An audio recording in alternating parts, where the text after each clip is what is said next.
மக்களே, ஒரு பக்கம் எல்லாருமே அந்த ஸ்குவிஸ் கேம் அப்படின்ற ஒரு வெப் சீரிஸை பார்த்துட்டு ஏகப்பட்ட ஒரு பயங்கரமான ஒரு வெப் சீரிஸ், அதில் நமக்கே பார்த்து பயப்படுற மாதிரி சில சுச்சுவேஷன்ஸ்லாம் இருக்கும். அந்த மாதிரி ஒரு விஷயம் இந்தியன் ரியாலிட்டி ஷோவில், இந்தியாவில் ஒரு ரியாலிட்டி ஷோவாக பண்ணால் எப்படி இருக்கும், அந்த மாதிரி ஒரு ஷோவை தான் கொண்டு வந்திருக்காங்க. ஓகே, அதில் குறிப்பாக நம்ம தமிழ்நாட்டை சேர்ந்த ஒரு பிளேயரும் போய் பங்கேற்க போகிறாங்க அப்படின்றதான் ஒரு அதிர்ச்சிகரமான தகவல். பிக் பாஸ்லேயே நம்ம ஒரு 20-25 பேர் வரையும் நம்ம பார்த்துருக்கோம். அதுவே என்ன மாதிரி இருக்கும், ஒரே வீட்டில் ஒரு 50 பேரை போட்டால் எப்படி இருக்கும், அந்த ஷோவை பற்றி தான் இந்த வீடியோவில் முழுக்க முழுக்க பார்க்க போகிறோம்.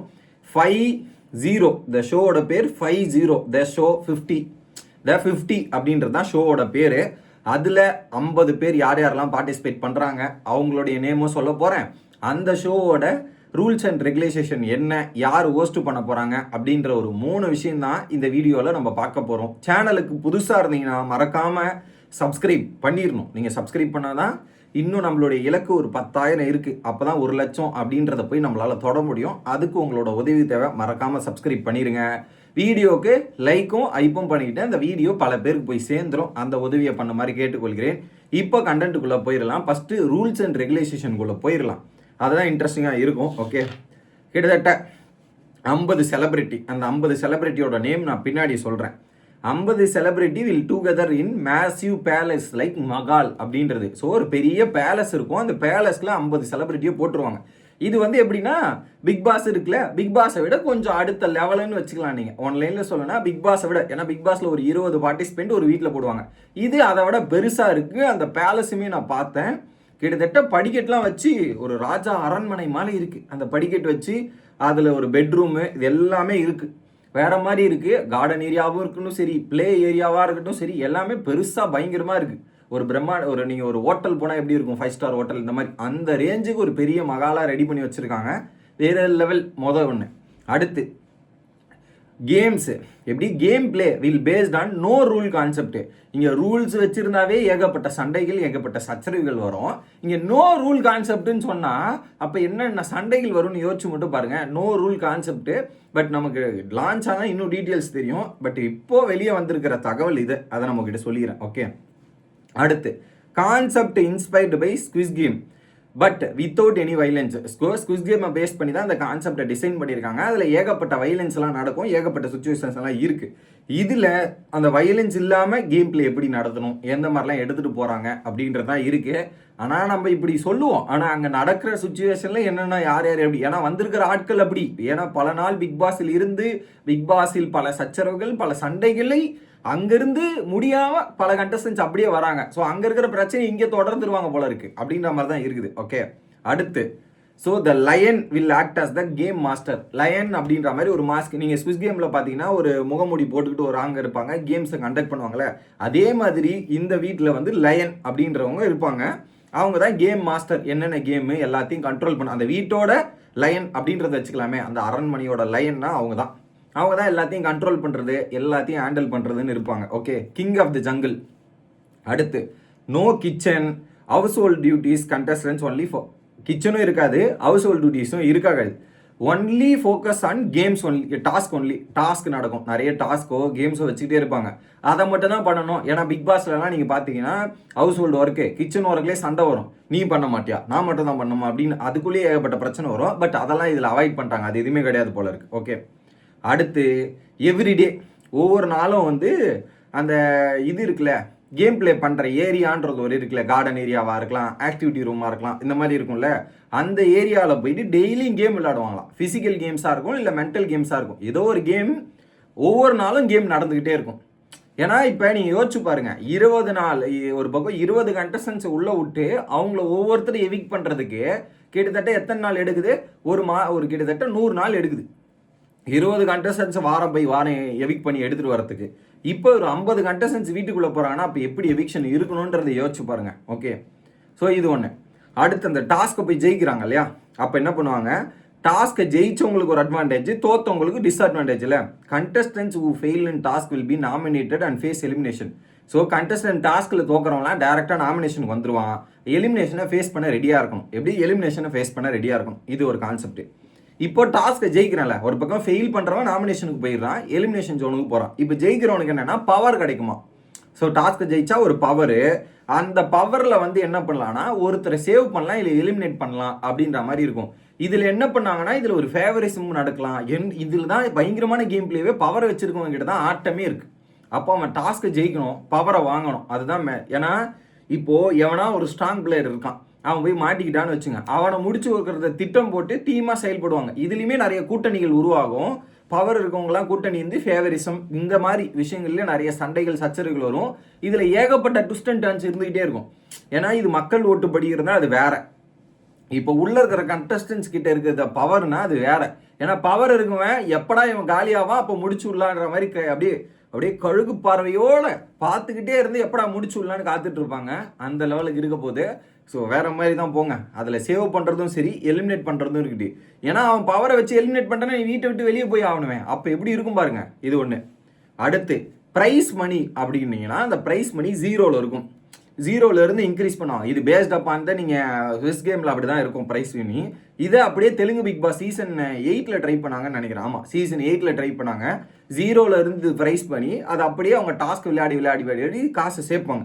அந்த கேட்டகரியில் தான் நீங்கள் காசை அந்த டாஸ்க் விளையாடி அதிலிருந்து எவ்ரிடே வந்து நீங்கள் இன்க்ரீஸ் பண்ணணும் ப்ரைஸ் மணி. ஓகே, அடுத்து கண்டஸ்டன்ஸ் எலிமினேஷனில் இப்போது ஒரு 5 பேர் எலிமினேஷனில் இருக்காங்கன்னு வச்சுப்போமே.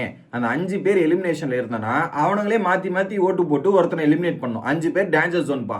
அந்த 5 பேர்லேருந்து ஒருத்தர் வீட்டை விட்டு வெளியே போனோன்னா அங்கே ஒரு விவாதம் நடக்கும். அந்த விவாத மேடையில் எவன் அதிகமாக ஓட்டு வாங்குறானோ, எவன் இது பண்ணுறானோ அவன் வீட்டை விட்டு வெளியே போவான். அங்கேயே ஒரு பெரிய கலவரங்கள் ஏற்படுறதுக்கான வாய்ப்புகள் இருக்கிறது அப்படின்றத நம்ம புரிஞ்சுக்கலாம். இது ஒன்று. அடுத்து okay, special concept and challenges involved fox, jacks and monkeys will be. அதில் வந்து சில விதமான அந்த நரி அப்புறம் மங்கி இந்த மாதிரி சில விஷயங்கள்லாம் இருப்பாங்களாம். அதுக்கேற்ற மாதிரி ஒவ்வொரு ஏரியாவில் வந்து டிஃப்ரெண்ட் ஏரியா வச்சு டிஃப்ரெண்ட் கேம்ஸ் விளையாடுவாங்களாம். அது ஏதோ ஆக்டிவிட்டி, நம்ம இப்போ ஆக்டிவிட்டி ஏரியா கார்டன் ஏரியான்ற மாதிரி இருக்கும் போல். ஃபாக்ஸு, மங்கி, ஜாக்கு இந்த மாதிரி ஏரியா ஒவ்வொரு விலங்குகளை பேர் வைத்து அங்கே ஒரு ஏரியா இருக்கும். அங்கே அதுக்கேற்ற மாதிரி கேம்ஸ் இருக்கும் போல இருக்குது. அது என்னன்றது நம்ம கிராண்ட் லஞ்ச் பார்த்தா தான் தெரியும்.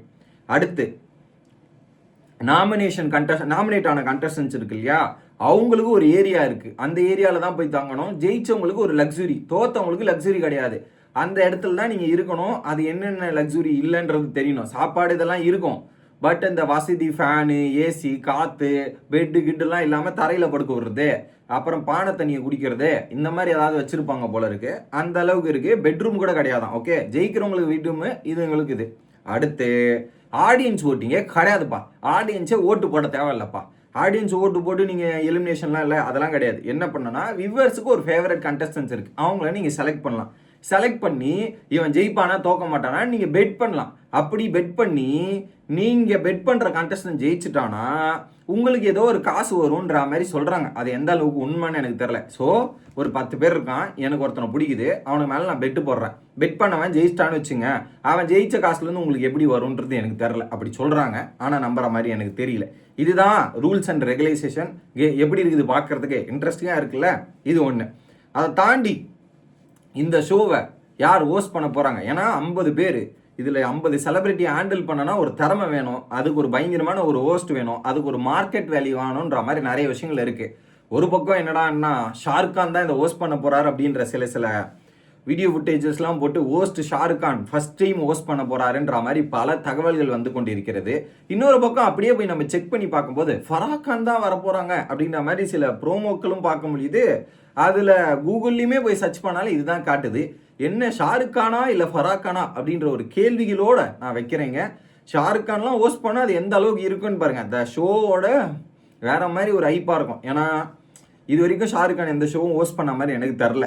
அவர் வந்து ஹோஸ்ட் பண்ணும்போது அதுக்கான ஹைப்பும் வேல்யூமே அதிகம். ஏன்னா இந்த ஷோவை ரீச் பண்ணோன்னா மார்க்கெட் வேல்யூ தேவை. அந்த மார்க்கெட் வேல்யூயும் சேனல் ஃபோக்கஸ் பண்ணுவாங்க. சேனல் ஃபோக்கஸ் பண்ணி அடுத்த கட்டத்துக்கு எடுத்துகிட்டு போக முயற்சி பண்ணுவாங்க. மோஸ்ட்லி இது ஷாருக் கானாக தான் இருக்கும் அப்படின்றத நான் நம்புகிறேன். இது எதிலெல்லாம் டெலிகாஸ்ட் ஆகும் அப்படின்றத நான் சொல்லிடுறேன். முதல்ல பிப்ரவரி 1ஆம் தேதி கிராண்ட் லான்ச் நடக்குது. அது கலர்ஸ் டிவியில் வரும். அது கலர்ஸ் தமிழில் வருமானு தெரில. கலர்ஸ் அந்த மெயின் கலர்ஸில் வரும். இன்னொரு பக்கம் நீங்கள் டிஸ்னி ப்ளஸ் ஹாட் ஸ்டாரில் மெம்பர்ஷிப் வச்சுருந்தீங்கன்னா அதில் டெலிகாஸ்ட் ஆகும். நீங்கள் அதுலேயும் பார்த்து தெரிஞ்சுக்கலாம் அப்படின்றது தான் ஹைலைட்டான விஷயம். இது ஒன்று. சரி, இப்போ அந்த 50 கண்டஸ்டன்ஸோட நேம்ஸை சொல்கிறேன். அந்த அளவுக்கு இருக்கிறது. அதில் குறிப்பாக நம்ம தமிழ்நாட்டை சேர்ந்த ஒரு ரியாலிட்டி ஷோவோட வின்னரான ஒரு நபருமே போகிறாங்க. அது எல்லாத்தையுமே சொல்லலாம். ஓகே, கிட்டத்தட்ட 50 கண்டஸ்டன்ஸ். பிரின்ஸ் நூர்லா, யுவிகா சௌத்ரி, கரண் பட்டேல், சிவ தாக்கரே, ஹாகான் ஷகிக், ஃபயேஸ் பலோச், ஆருஷி சாவ்லா ஃபீமேலு, நிக்கி தம்பலி ஃபீமேலு, வன்ஷி சிங், நேகால் சுதேஷ் சமா, அர்ச்சனா கௌதம், அமித் பர்கி, டீனோ ஜேம்ஸ், ஷைனி தோசி, ரிதி தோகரா, கிருஷ்ணா ஷரூஃப், ஊர்வசி தொலோக்கியா, ஃபஷில் ஷயீக், திவ்யா அகர்வால், சப்னா சௌத்ரி, சுப்ரிமா ஷேக், தேஜஸ்வி மால்டிவா, மேடிவா, ஐயோ அந்த பேர் மட்டும் வரல மக்களே, ரீதிமா பண்டித், சௌரபா கேஜே, துஷ்யந்த் குர்கேர்ஜா, சித்தார்த் பரத்வாஜ், யங் ஷமி, ரச்சித் சிங், லக்ஷய் கௌஷிக், தின்பால் சிங், ஆர்யா, அர்ச்சித் கௌஷிக், பாவ்யா சிங், ஸ்ருத்திகா அர்ஜுன். இது தாங்க தமிழ் பிளேயர், தமிழ்நாட்டை சேர்ந்த ஒரு நபர் இருக்காங்க இல்லையா, ஸ்ருத்திகா அவர்கள். ஸோ குக்கு வித் கோமாளி நிறைய பேர் பார்த்துருப்பீங்க. சீசன் 4ஓட டைட்டில் வின்னர் நினைக்கிறேன். குக்கு வித் கோமாளி சீசன் 4ஆ சீசன் 3ஆ டவுட். சீசன் 3ஓட டைட்டில் வின்னர் ஸ்ருத்திகா.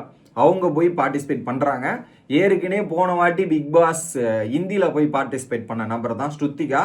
ஸோ அவங்க போய் பயங்கரமாக விளையாடுவாங்கன்னு எதிர்பார்ப்புகளுக்கு நம்ம கண்டிப்பாக இந்த ஷோவை 1 ஹவரில் எப்படி பார்த்தாலும் 1 ஹவர் வரப்போகுது.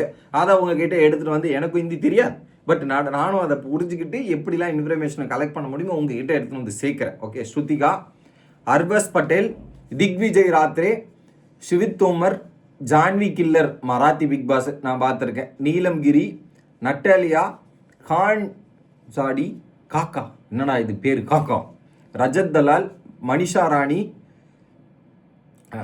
லோக்விஷ், சாகத் பாண்டே, பேபிகா துருவே, மோனலிசா, விக்ராந்த் சிங் அண்ட் மேக்ஸ்டன். இந்த 50 கண்டஸ்டன்ஸ் தான் போய் பார்ட்டிசிபேட் பண்ண போகிறாங்க. வீடே ஒரு பெரிய அரண்மனையாக தான் இருக்கிறது. அந்த வீடை பற்றின அப்டேட் அடுத்தடுத்த நிகழ்வுகளை அடுத்தடுத்த வீடியோவில் சந்திக்கலாம். ஸோ உங்களுக்கு என்ன தோணுது அப்படின்றத கமெண்ட் செக்ஷனில் சொல்லுங்கள். நான் அடுத்த வீடியோவில் வரேன். Bye guys.